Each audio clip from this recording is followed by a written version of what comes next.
Ukrainian soldiers are conducting a successful offensive operation in the south of the Dnipropetrovsk region. In the area of the village of Ternov, assault troops broke through the enemy's defenses and advanced more than 10 kilometers. The operation is ongoing. Air assault troops are also carrying out offensive actions in the direction of Oleksandrivka.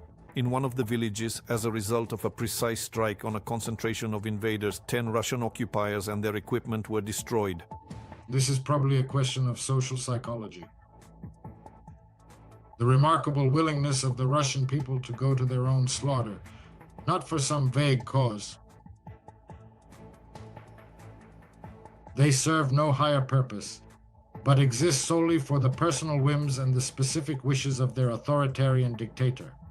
Vladimir Putin and his inner circle, his generals and his colonels as well. Generally speaking, ordinary Russian people and their soldiers are often treated as nothing more than expendable cannon fodder. According to the General Staff of the Armed Forces of Ukraine, most of the Russian attempts to break through Ukrainian positions have occurred. The defense forces have repelled attacks since the beginning of the day in the Huliaipol sector as well as in the Pokrovsk and Kostiantynivka sectors of the front. As military experts note, the invaders have still not achieved their objectives either in the south or in the east of Ukraine. 2 years have already passed and the entire agglomeration, Pokrovsk, Mirnohrad, they still cannot accomplish their tasks. Hours of fighting there in Hryshyn and Rodinsky as well. They continue to fight and do not allow the enemy to carry out these plans. Although, in part, they are once again redeploying forces from this area to places where, as they see it, there is a need to intensify combat operations, including here. From this perspective, in terms of reinforcing these directions, and in Zaporizhzhia, further north, in Leninopol, the situation is developing. They are responding in this way. The Tavria paratroopers demonstrated effective work in destroying Russian occupiers in the area of Mirnohrad, Donetsk region. The soldiers note that FPV crews are operating almost directly on the line of contact, striking enemy shelters, enemy personnel, and conducting remote mining of Russian logistical routes. Just in the past day, Ukraine's defense forces destroyed 13 Russian tanks, 7 armored combat vehicles, and 73 artillery systems. They also took out 4 multiple rocket launcher systems and 2 air defense systems, destroyed over 200 pieces of special equipment, and shot down more than 2,000 enemy drones.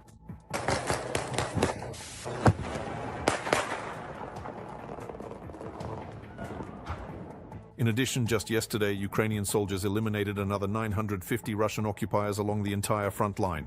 Thus, according to the General Staff of the Armed Forces of Ukraine, the total combat losses of Russian troops since the beginning of the full-scale invasion have reached almost 1,275,000 soldiers. Joining our broadcast is Pavlo Lakiachuk, Head of Military Programs at the Center for Global Studies, Strategy 21. Pavlo, we welcome you to the Freedom Broadcast. Glory to Ukraine. Good evening, glory to the heroes. Pavlo, we are discussing the situation at the front, particularly in the context of the losses suffered by the enemy's army since the beginning of the full-scale invasion. Only at the very start of the full-scale invasion was there some understanding. Everyone judges according to their own perception of the world. But for some reason, it seemed to all of us that there was a psychological threshold. For the enemy, the number of losses at the front, but in reality, it doesn't exist. Putin absolutely doesn't care about the Russian population, about the indigenous peoples, even those that are small in number. But there is still, as we now understand, some kind of physical threshold, if that's the right way to put it. A threshold for Russian losses at the front. In Kenya, people are already protesting against the recruitment of their sons to the front. I think that African countries will gradually start to wake up and realize that their locals are not being invited to Russia to work in supermarkets. And with its own resources, only large-scale mobilization would make it possible, which is very dangerous for Putin. Do you think that Russia is already approaching this point, in the context of losses reaching the point of no return? Well, you see, you mentioned the African country of Kenya, where the local population is protesting against recruitment into the Russian army of these butchers. And in the Russian region of Kalmykia, one of the most downtrodden various regions across Russia, which are known to have some of the most significant and highest percentages. The ratio of those recruited and mobilized into the Russian army to the total population, the people are not protesting. For some reason, it is quite difficult to explain exactly why this is happening in Russia today. Well, I lived in Russia back in the 1980s. I studied in the city of Kaliningrad, and then I served my time in the military out in the Far East. It truly feels as though I have a deep understanding of the Russian people, but unfortunately, I find myself unable to accurately describe or understand the modern Russian people now. This is probably a question of social psychology. The extraordinary willingness of the Russian people to go to their own slaughter, not for some grand purpose or noble cause, not for any kind of higher or noble purpose, but solely for the personal whims and the specific wishes of their authoritarian dictator Vladimir Putin, his own. Whether it's his inner circle, his generals, or his colonels. In general, the Russian people, ordinary Russians and Russian soldiers, are treated as cannon fodder. No one really cares about them, but obviously they shouldn't be indifferent. Shouldn't the relatives and neighbors of those Russian soldiers who are being sent to fight in Russia's war of aggression care? Or is all of this decided by the authorities and the Kalyanins? Well, I don't know. It's a complicated question. Pavel, well, let's really talk about what's happening on the various fronts. Let's note that the situation in the Pokrovsk-Mirnograd agglomeration area remains difficult. There are signs that the Russian occupiers are preparing to intensify their offensive and may use their accumulated reserves. This was reported in particular by the spokesperson for the Vostok-Shapoval military group. According to him, the Russians are increasing the number of airstrikes and are now using other means of firepower more actively. Despite this, the defense forces units continue to hold their positions on the northern outskirts of Pokrovsk and Mirnograd. Commander-in-Chief Syrskyi also spoke about the situation in the Donetsk region. In particular, he noted that the armed forces of Ukraine are holding defensive lines in the Donetsk region and in certain directions are conducting active offensive operations. According to your information, what is happening there now? Let's first talk about the Eastern Front, and then in the next few minutes of our conversation, we'll move on closer to the south. Well, you see, we started right away, and everything here is interconnected. Yes, on the one hand. Pokrovsk-Mirnograd direction. The enemy has actually captured it. Pokrovsk-Mirnograd. Local defense will be introduced in certain areas.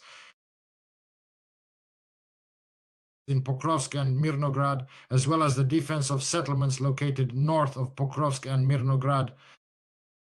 Why are Russians rushing to the north? Because, as an example, that Dobropilsky ledge, already many months ago, the false start of the Russian army, the task is to cover them. The Ukrainian defense forces stationed throughout the agglomeration, like Konstantinovka, Kramatorsk, and Slavyansk, cut them off from the north and south. But Pokrovsk-Mirnograd is such a junction that it strikes at their flanks and rear and allows the Russian command's original plan to be carried out. As long as this fortified stronghold continues to operate, it remains very difficult to manage. But that is exactly how the current situation is shaping up for us right now.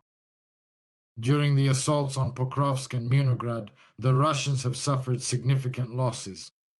And now carrying out that maneuver to get behind the defense forces is a rather dubious undertaking. However, judging by certain signs, the command of those Russian divisions and armies operating in this direction have not abandoned their objectives. At the same time, one sign that this direction may no longer be the key one is that some of the forces that had been storming Pokrovsk-Mirnograd in previous months are now being pulled by the Russian High Command from the Pokrovsk direction to the south, toward the area of Hulyapol and adjacent sectors. To put it in a slightly different way, if the original plan had continued to be treated as a top priority, it is quite clear that such actions would never have been taken. Or, things are not going so well for the Russians in the south, in the Orikhiv area. That's why it's necessary to monitor both the southern and eastern directions at the same time. Right now, they're trying to storm Konstantinivka from 3 actual flanks. Yes, this is a tactical maneuver. It's a tactical encirclement, but it's just a tactical encirclement. This is not that strategic plan. The strategic offensive that Russian generals were drawing for themselves on maps, even in the summer of 2022 and in the fall of 2025. And Let's discuss the southern direction in more detail. What opportunities do the Russian occupiers have there, and what is actually within our power? Counterattacks by the Ukrainian army on the southern front could disrupt Russia's plan for a new offensive. This concerns a possible campaign in the spring and summer of 2026. This is stated in a report by the Institute for the Study of War. Analysts note that Ukrainian forces are successfully counterattacking in several areas at once. In the area of Oleksandrivka, Huliapol, and in the western part of Zaporizhzhia region. So, according to their assessment, such actions can influence the situation not only tactically, but also on a broader level, and ultimately hinder Russia's plans to carry out. The time we have gained is not just theoretical, but is also noted by the Institute for the Study of War. No one doubts the armed forces of Ukraine.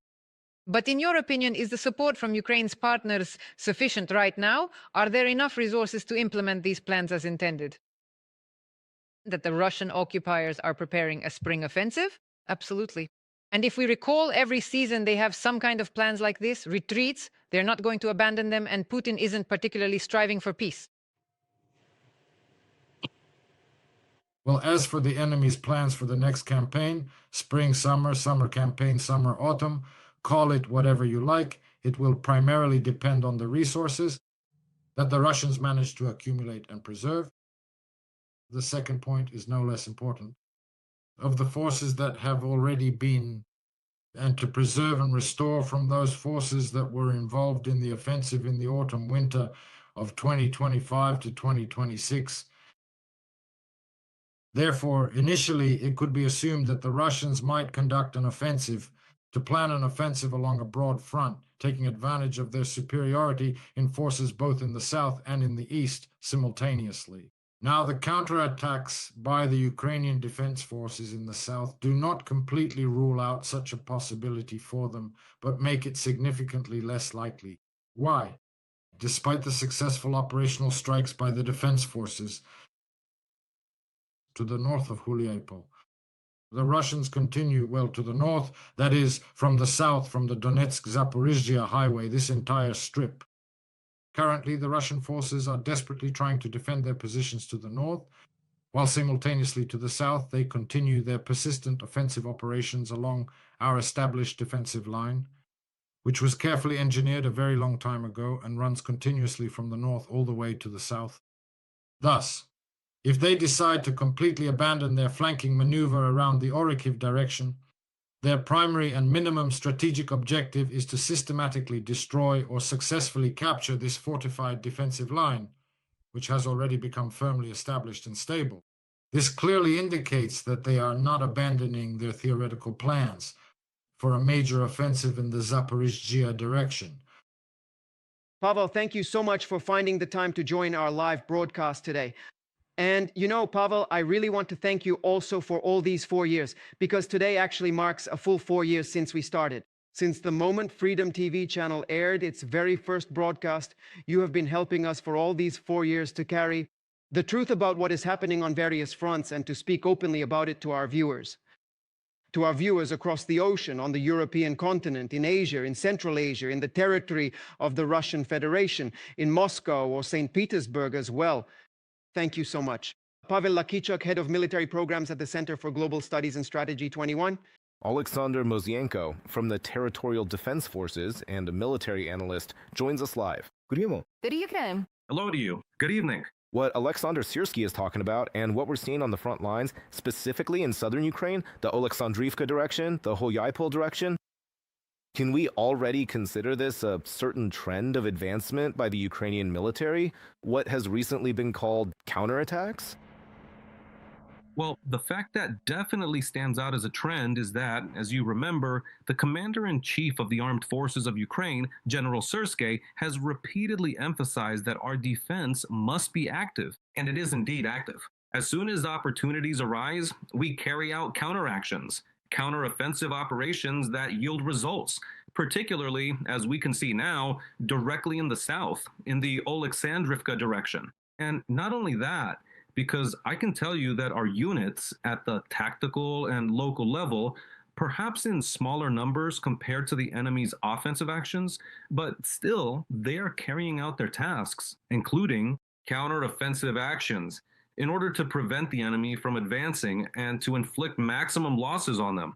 As of today, we can state that as a result of these successful counteroffensive actions, which, by the way, are still ongoing despite everything, we are now seeing and recording that the enemy has brought in reinforcements for its troops, redeployed certain units from the Pokrovsk direction, and is bringing in some units from Russian territory that were there for combat recovery.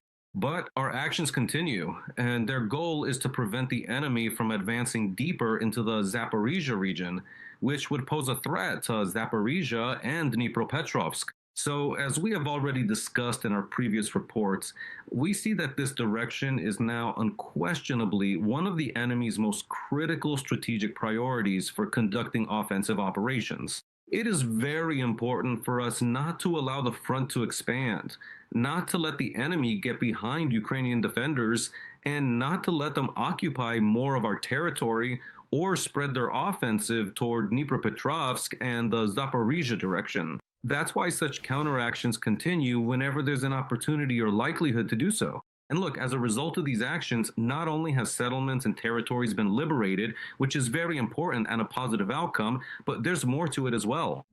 In addition, it was possible to successfully pin down and contain the enemy in Pokrovsk, where they suffered significant and heavy casualties and failed to capture Pokrovsk within the time frame they had originally anticipated. In other words, the aggressors' plans here were thwarted. But even now, after they got bogged down there in heavy fighting and suffered losses, they've had to slow down somewhat in the Pokrovsk direction and shift their focus to the Oleksandrivka area, because they needed to salvage a situation that clearly wasn't going according to the plans of the Russian command and staff. And in this way, we managed to liberate certain territories, improve the tactical position of our troops, and also slow down the enemy's advance in the Pokrovsk direction. But it's clear that Russian forces will try to regain their position, at least tactically. They will also try to actively execute and implement their own offensive actions. That's why our units are now concentrating all their efforts on holding their current positions and essentially, from a defensive stance, effectively preventing the enemy from launching an attack. By the way, you mentioned liberation and counteroffensive. Alexander Syrsky also points out that for the first time since 2024, the armed forces of Ukraine have repelled more attacks in a month than territory has been captured. And that is a huge step forward. I just want to highlight this because it depends both on the strength of our army and on how much weaponry we have. And what does this say about the Russian army, aside from the fact that there are certain regroupings? Does this mean they're getting weaker? Or is it, once again, just a period they want to wait out to recruit more people and then launch another offensive? Or is this more of a victory for us? Well, I would say that this is still more the result and success of our actions. Still, there is a noticeable weakening of Russian units in various specific sectors of the front, of course. It's only natural because they're sustaining significant casualties. The losses keep increasing. We are fighting back, not allowing the enemy to achieve their objectives. And of course, to some extent, this leads to including demoralization in some military units and an increase in lying within the headquarters. By the way, there was also lying on the Russian side regarding the Oleksandrivka direction and Huliaipol, and that was exposed as well. And all of this leads to the fact that, of course, there are certain areas where the enemy is weaker, but still, this is mostly the result of the actions of the armed forces of Ukraine. Successful actions, proper organization of planning, assessment of the situation on the battlefield, and understanding how to act in order to continue our defensive operation under difficult conditions. Well, after all, we're already into the 5th year of the full-scale war. The war is incredibly vast in its scale, and we fully recognize and understand who we're fighting against, the sheer level of aggressiveness of our enemy, and so on. Therefore, of course, it is not easy, but in these conditions, it is actually possible to remain calm, to maintain the correct assessment of the situation, the train of thought, and as a result, to lead to the correct planning and organization of further actions. And this leads to the results we see. Boom.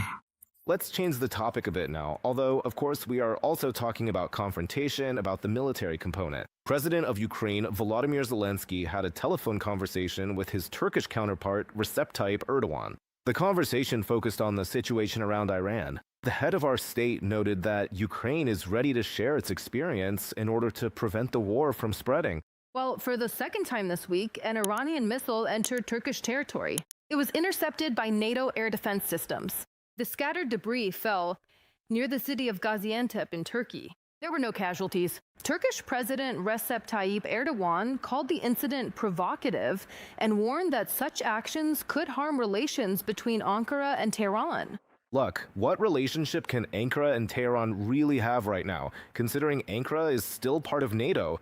Ankara has other allies too. Yes, in its own interest too, no doubt about it. But at the same time, this rhetoric about the relationship between the two capitals, how much does it actually reflect reality? Well, first of all, I think when we talk about the military aspect, it would probably be interesting to hear the reaction of NATO itself, the North Atlantic Alliance, because the missiles were flying toward a NATO member, ballistic missiles. And you see, these are very important things. Why am I emphasizing this? Because just like that, Russia is actually attacking NATO countries, and we've seen Russian drones in Poland. And back then, maybe someone said it was some kind of provocation and so on.